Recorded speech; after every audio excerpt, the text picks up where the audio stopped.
कि देश के आज ऐसे शासक बैठे हुए हैं, हम लोग लगातार कहते हैं ना राशन है ना शासन है, आज देश में दुशासन है। वही दुर्योधन और वही दुशासन आज देश के अंदर शासन कर रहे हैं। जनता पीड़ित है, किसान से लेकर महिला से लेकर हर कोई।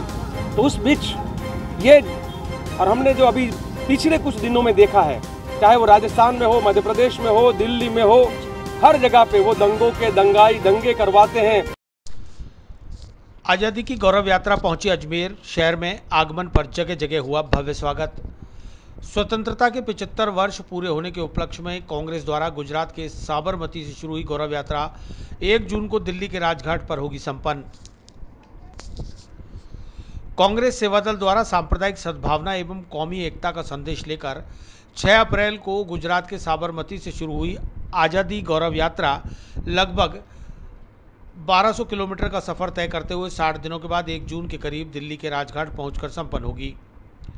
स्वतंत्रता के 75 वर्ष पूरे होने के उपलक्ष्य में कांग्रेस द्वारा निकाली जा रही आज़ादी की गौरव यात्रा का शुक्रवार को अजमेर शहर की सीमा पर्वतपुरा चौराहे पर कांग्रेस जन द्वारा भव्य स्वागत किया गया। तिरंगे की आन बान और शान के साथ चल रही आज़ादी की गौरव यात्रा का पर्वतपुरा चौराहे पर अजमेर शहर जिला कांग्रेस कमेटी के निवर्तमान अध्यक्ष विजय जैन, गौरव यात्रा के अजमेर प्रभारी, राजस्थान स्वैच्छिक क्षेत्र विकास केंद्र के अध्यक्ष राज्य मंत्री मुमताज मसीह, राजस्थान केशकला बोर्ड के अध्यक्ष राज्य मंत्री महेंद्र गहलोत, महात्मा गांधी जीवन दर्शन समिति अजमेर के अध्यक्ष एवं पूर्व विधायक डॉक्टर श्री गोपाल बाहिती, डॉक्टर राजकुमार जयपाल, महेंद्र सिंह रावता, हेमंत भाटी, राजेश टंडन, कमल बाकोलिया एवं राजस्थान प्रदेश कांग्रेस कमेटी के उपाध्यक्ष श्रीमती नसीम अख्तर इंसाफ, शिव कुमार बंसल आदि ने अगवानी की। इस अवसर पर सेवादल के राष्ट्रीय अध्यक्ष लालजी भाई देसाई ने स्वतंत्रता सेनानी शोभाराम गहरवार का अभिनंदन किया। कांग्रेस सेवादल के राष्ट्रीय अध्यक्ष लालजी भाई देसाई, प्रदेश अध्यक्ष विधायक हेम सिंह शेखावत, राष्ट्रीय महासचिव मधु दुरंग, सचिव विष्णु शर्मा ने गौरव यात्रा का झंडा निवर्तमान शहर अध्यक्ष विजय जैन को सौंपा। आज़ादी की गौरव यात्रा का अजमेर शहर में आगमन पर कांग्रेसियों ने जगह जगह पुष्प वर्षा कर जोरदार स्वागत किया। अजमेर शहर कांग्रेस सेवादल द्वारा पर्वतपुरा पर देशराज मेहरा के नेतृत्व में, आदर्श नगर पर कांग्रेस सेवादल की प्रदेश महिला विभाग की कार्यकारी अध्यक्ष द्रौपदी कोहली के नेतृत्व में एवं नसीराबाद रोड आड़ी पुलिया पर ओबीसी विभाग द्वारा महेश चौहान, मामरा सेन, सुनीता चौहान के नेतृत्व में भव्य स्वागत किया गया। आज़ादी की गौरव यात्रा के लिए जगह जगह जलपान की व्यवस्था भी की गई। मीडिया से बात करते हुए लालजी भाई देसाई ने बताया कि अखिल भारतीय कांग्रेस कमेटी की ओर से 6 अप्रैल को गुजरात के साबरमती आश्रम से शुरू हुई आज़ादी की गौरव यात्रा 6 मई को अजमेर शहर पहुंची है।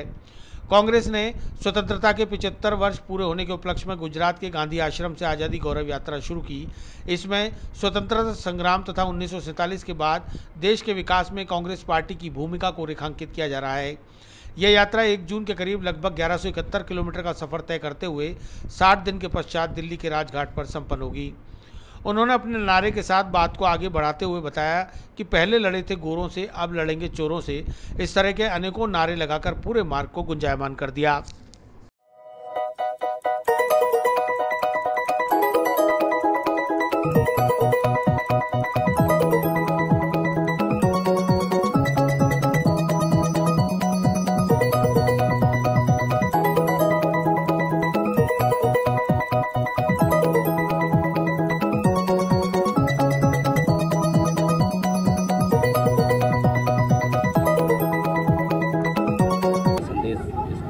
ये 6 अप्रैल से गांधी आश्रम साबरमती से महात्मा गांधी जी की कर्मभूमि से हमारी आज़ादी गौरव यात्रा शुरू हुई। 1 जून के आसपास हम लोग करीबन दिल्ली राजघाट पर पहुंचेंगे। सो महात्मा गांधी की कर्मभूमि से लेकर महात्मा गांधी की जो अंतिम जहां पर विधि हुई वहां तक हम लोग जाएंगे और देश के अंदर जो आजकल एक माहौल है नफरत का, उसको मिटाकर सत्य और अहिंसा की बातों को लेकर निकले हैं। साथ साथ देश में जो एक झूठा इतिहास आज फैलाया जा रहा है कि आज़ादी भीख में मिली थी, तो हम सब गांव-गांव इसलिए घूम रहे हैं लोगों को जगाने के लिए कि आज़ादी भीख में नहीं मिली है। भीख में तो शायद सावरकर को माफ़ी मिली थी, ये तो भीख में उनको 60 रुपया की दलाली मिली थी। ये देश की आज़ादी जो है वो तो कई कुर्बानियों से मिली है। चंद्रशेखर आज़ाद से लेकर मंगल पांडे से लेकर भगत सिंह, राजगुरु और सुखदेव की त्रिपुटी ने इनकलाब जिंदाबाद का नारा कहते हुए फांसी के फंदे पर चढ़े थे, तब आज़ादी मिली है। महात्मा गांधी, सरदार पटेल, सुभाष चंद्र बोस और पंडित जवाहरलाल नेहरू जैसे कई साथी, खान अब्दुल गफ्फार खान से लेकर अबुल कलाम आज़ाद से लेकर अरुण आसफ अली से लेकर तात्या टोपे, बिरसा मुंडे, कौन कौन शहीद नहीं हुआ है इस देश के लिए, तब ये देश आज़ाद हुआ है।